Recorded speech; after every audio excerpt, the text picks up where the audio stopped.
예레미야는 1절, 2절 말씀을 보시면 이 유다에 대해서 복합적인 마음을 가지고 있어요. 복합적이라고 하는 것은 한 마음으로는 굉장한 연민을 가지고 있으면서도 또 한 마음으로는 정말 이들을 떠나고 싶다. 그런 마음을 동시에 가지고 있습니다. 1절을 보시면 어찌하여 내 머리는 눈물이 되고 내 눈은 눈물 근원이 되고, 이렇게 연민을 가지고 유다를 바라보다가 2절 말씀에 보시면 그들은 다 간음한 자요 반역한 자의 무리가 됨이라. 내 백성을 떠나가겠다. 그렇게 예레미야는 이처럼 정말 범죄한 유다를 향해서 복잡한 마음을 가지고 있습니다. 이어서 3절에서 9절까지 말씀을 보면 예레미야는 이 유다 사회의 이 죄악상들을 일일이 지적하면서 개탄하고 있습니다. 3절, 4절 말씀을 보시면 그 사회가 어떤 사회인지를 우리에게 말씀해 주고 있습니다. 여호와의 말씀이니라 그들이 화를 담긴 같이 그들이 혀를 놀려 거짓을 말한다 말하고 있습니다. 뿐만 아니라 그들이 이 땅에서 강성하라 진실하지 아니하고 거짓을 말하고 진실하지 아니한다, 그렇게 말씀하고 있죠. 그리고 너희는 각기 이웃을 조심하라, 형제를 믿지 말라. 이유가 뭡니까? 형제마다 완전히 속이며 이웃마다 다니며 비방한다 말씀하고 있습니다. 그렇기 때문에 형제들이 속이고 이웃들이 비방하기 때문에 그들을 조심하라, 믿지 마라. 오히려 그런 사회가 바로 유다 사회라는 것을 우리에게 말씀해 주고 있죠. 그리고 8절 말씀을 보십시오. 그들의 혀는 죽이는 화살이라 거짓을 말하며 입으로는 그 이웃에게 평화를 말하나 마음으로는 해를 꾸미는도다. 이런 유다를 향하여서 내가 어떻게 그들을 벌하지 않겠으며 이런 나라를 내가 어떻게 보복하지 않겠느냐, 하나님께서 말씀하시는 것이죠. 여러분, 이것이 바로 유다의 죄악상에 대해서 예레미야가 직접 지켜보고 그 죄악상을 개탄하면서 말씀하시는 장면입니다. 여러분, 하나님께서도 말씀하시기를 이런 일들로 말미암아 내가 어떻게 이들을 벌하지 않겠느냐, 내가 어떻게 내 마음으로 이런 나라를 보복하지 않겠느냐 말씀하시고 계시는 것을 볼 수가 있죠. 우리는 언제나 처음 자리로 돌아갈 줄 알아야 돼요.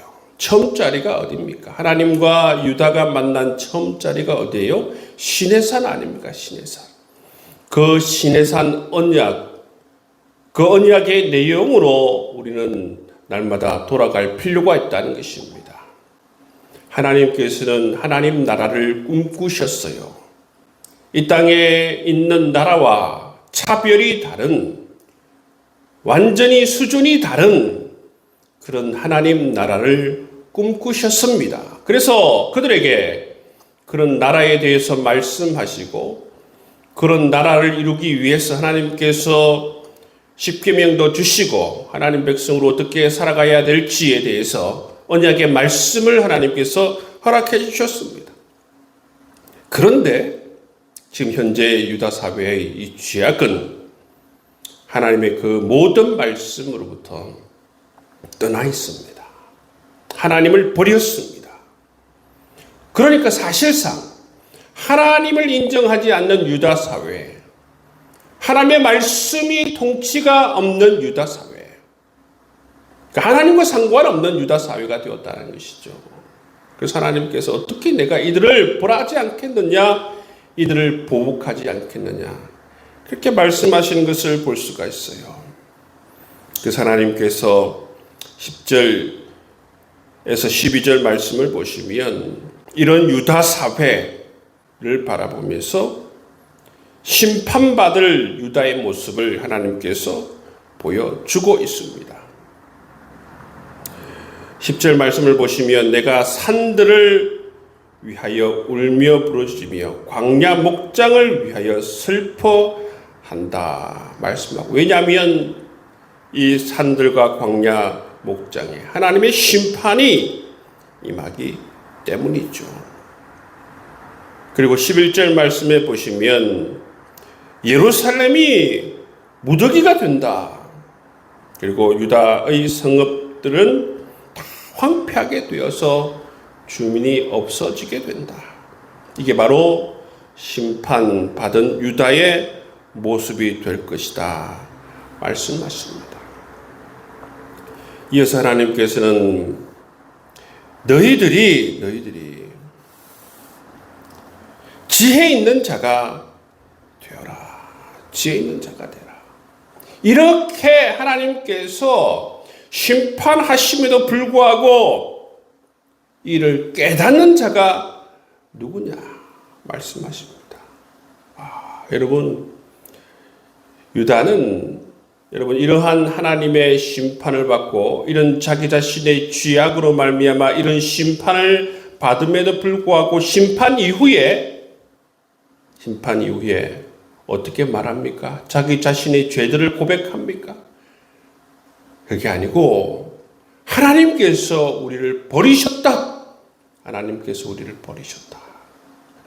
하나님을 원망하며 하나님을 탓하는 그런 어리석음 가운데 빠져 살아가는 유다의 모습을 우리가 볼 수가 있지 않습니까? 이런 일을 당하고도 정말 지혜가 없어 깨닫는 자가 없다 말씀하시는 것을 볼 수가 있습니다. 지혜가 없다라고 하는 것은 다른 말로 말하면 말씀이 그 안에 없다는 것이죠. 영적인 감각이 없다라는 그런 의미도 되겠습니다. 여러분, 하나님 백성은 이처럼 말씀 안에 거해야 하는 것이죠. 늘 말씀 안에 있어야 합니다. 말씀 안에 있고 그 하나님께서 무엇을 원하는지 우리가 정확하게 알아야 하고 그 말씀을 거울을 통하여서 우리의 삶을 비추어 보아야 하는 것이죠. 그랬을 때에 우리가 말씀이 인도하는 길에서 벗어난다면 우리가 그 말씀의 인도함을 받아서 다시 그 길로 들어서야 되지 않겠습니까? 그렇기 때문에 여러분, 우리에게 필요한 것은 이처럼 말씀의 거울이 필요한 것이고, 그리고 깨닫는 마음, 이 영적인 감각이 살아있는 마음이 필요한 것을 볼 수가 있어요. 이런 지혜 있는 자가 되라. 어리석은 자들이 되지 말라. 하나님께서 우리에게 말씀해 주고 있습니다. 이처럼 유다는 이런 죄악으로 말미암아 하나님의 심판을 받게 된다라는 말씀이에요. 그렇지만 어떻습니까? 그것을 깨닫는 자가 또한 없는 유다 사회를 말씀하고 있습니다. 이 말씀을 통해서 정말 우리가 지혜로운 자, 깨닫는 자, 영적 감각이 살아있는 하나님 백성 될 수 있도록 기도할 수 있는 여러분 될 수 있기를 주의 이름으로 축복합니다. 13절 이하의 말씀을 보시면 하나님께서 또한 심판의 원인에 대해서 말씀하시고 심판의 의지를 또다시 청명하시는 모습을 볼 수가 있습니다. 13절 14절에서 뭐라고 말씀하십니까? 심판의 원인을 나의 율법을 버렸다. 내 목소리를 순종하지 않았다. 그리고 14절 말씀에 보면 바알을 섬겼다. 이렇게 말씀하고 있습니다. 율법을 버리고 순종하지 않고 바알을 섬겼다. 이것이 심판의 원인이다. 하나님께서 말씀하시고 나서 15절 16절 말씀을 보면 그런 심판의 원인으로 말미암아 내가 철저히 유다를 심판하겠다 말씀하고 있습니다. 그래서 내가 그들 곧 이 백성에게 쑥을 먹이며 독한 물을 마시게 하고 그들과 그들 조상이 알지 못하던 이런 나라 가운데에 그들을 흩어버리고 진멸되기까지 그 뒤로 칼을 보내리라. 하나님께서 이처럼 그들의 이 죄악의 모습, 심판의 원인을 말씀하시고 철저히 유다를 심판하시겠다 말씀하십니다. 이런 말씀을 예레미야를 통하여서 하나님께서 말씀하시고 또 하나님께서 이어서 말씀하시는 게 뭐냐면 곡하는 여인들을 불러라. 곡하는 여인들을 불러라. 지혜로운 부녀들을 불러와서 우리를 위하여 애곡하라 말씀하십니다. 여러분, 지금 아직까지 유다는 망하지 않았습니다. 그죠? 이런 이제 하나님의 심판이 선포되어지고 있습니다. 예레미야를 통하여서 선포가 되어지는데 이제 하나님의 메시지를 이런 퍼포먼스를 통해서 보여주는 거예요. 누구를 불러오라고 하고 있습니까? 애곡하는 여인들을 불러오라. 그래서 하나님께서 원하시는 대로 애곡하는 여인들을 불러서 이 시온을 위해서 유다를 위해서 하루 종일 울게 하는 것이지요. 울게 하면서 뭐라고 얘기하는 것입니까? 19절 말씀에 보면 이는 시온에서 통곡하는 소리가 들리기를 우리가 아주 망하였구나. 우리가 크게 부끄러움을 당하였구나. 우리가 그 땅을 떠난 것은 그들이 우리 거처를 헐었음이로다. 여러분, 이 곡하는 여인들을 불러서 그들이 선포하는 메시지, 그들이 말하는 메시지를 줍니다. 그 메시지가 뭡니까? 우리가 아주 망하였구나. 우리가 크게 부끄러움을 당하였구나. 이런 메시지를 하면서 울라는 것입니다. 여러분, 하나님께서 왜 이렇게 곡하는 여인을 불러서 여러분 이런 퍼포먼스를 하라고 하시는 것입니까? 그 이유가 무엇입니까? 유다는 여전히 몰라요. 망할 것도 모르고 여러분 망한 이후에 어떠한 심판을 받게 될지도 모른다는 것입니다. 그래서 이러한 특별한 퍼포먼스를 통해서 정말 유다가 깨닫기를 원하는 것이죠. 앞으로 일어날 하나님의 심판이 왜 일어나는지를 깨닫기를 원하고 또 이러한 모습을 통하여서 전체 유다 사회가 망조가 들었구나 라는 것을 깨닫기를 원하고 뿐만 아니라 심판의 날에 우리가 당하게 될 이 심판의 심각성을 알길 원하는 것입니다. 이러한 마음에서 하나님께서 곡하는 부녀들을 불러오라 말씀하고 있는 것을 볼 수가 있어요. 여러분, 하나님께서 다 말씀을 잘 깨닫고 자기 자신이 잘못하고 있는 것을 다 깨닫고 영적 감각이 살아있어서 내가 범죄하였구나라는 것을 깨달으면 왜 이런 호곡하는 여인들을 불러올 이유가 없지 않습니까? 없어요. 이런 호곡하는 여인들을 불러서 이러한 것을 행함에도 불구하고 여전히 모르는 것이죠. 여전히 깨닫지 못하는 것이다. 정말 이것은 직접적으로 말하는 것 아니겠습니까?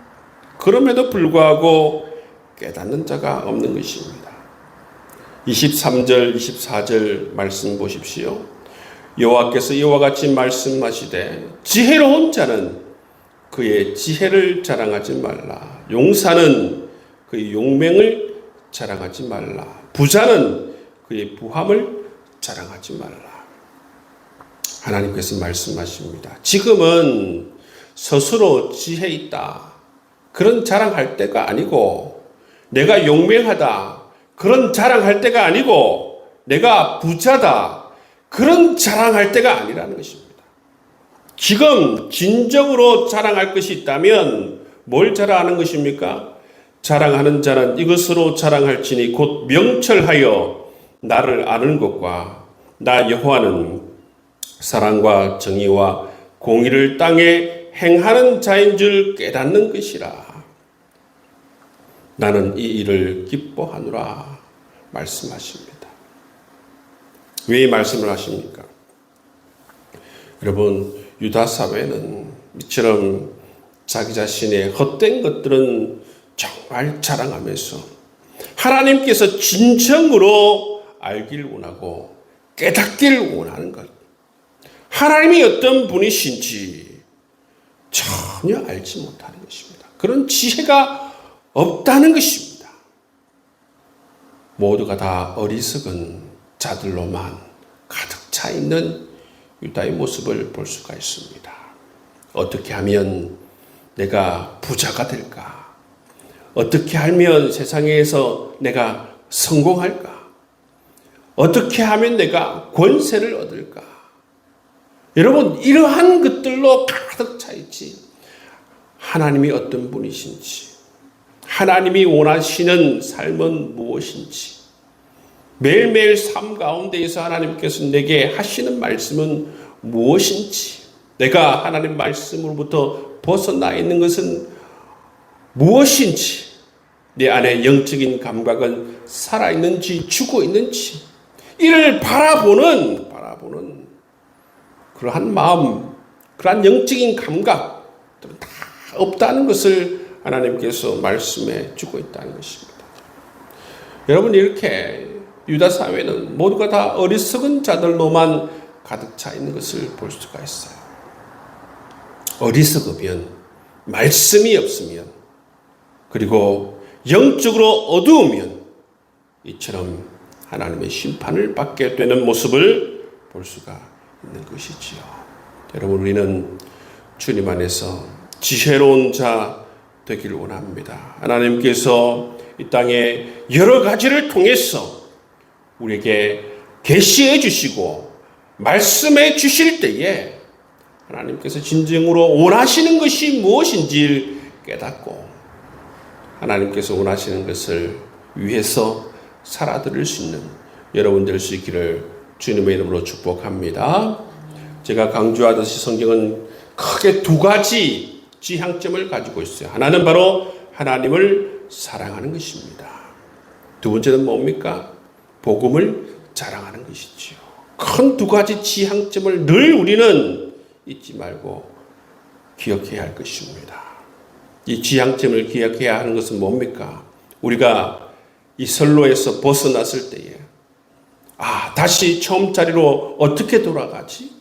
그랬을 때에 하나님을 사랑하고 복음을 자랑하는 것이 성경이 가르쳐주는 두 가지 지향점임을 깨닫고 그 처음 자리로 돌아가서 진정으로 하나님을 사랑하며 그 사명을 위해서 살아드릴 수 있는 여러분 될 수 있기를 주님의 이름으로 축복합니다. 시간 우리 말씀을 붙들고 함께 기도하겠습니다. 말씀을 붙들고 기도할 때에 오늘 말씀을 통해서 정말 우리의 죄악들, 이 말씀은 다른 사람들에게 하시는 말씀이 아니에요, 여러분. 우리 자신에게 하시는 말씀임을 깨닫고 이 말씀 안에서 우리 자신이 가지고 있지 않은 것들, 우리의 연약함들, 우리의 죄악들은 무엇인지 발견하고 정말 깨닫고 회개하여서 정결케 되고 거룩해 되는 주의 백성들, 하나님 기뻐하시는 주의 백성들 될 수 있도록 말씀을 붙들고 기도하고 우리 교회 사역을 위해서 6월 30일에 있는 초청 주일을 위해서 함께 잃어버린 영혼들을 품고 함께 동성으로 기도하며 나아가도록 하겠습니다.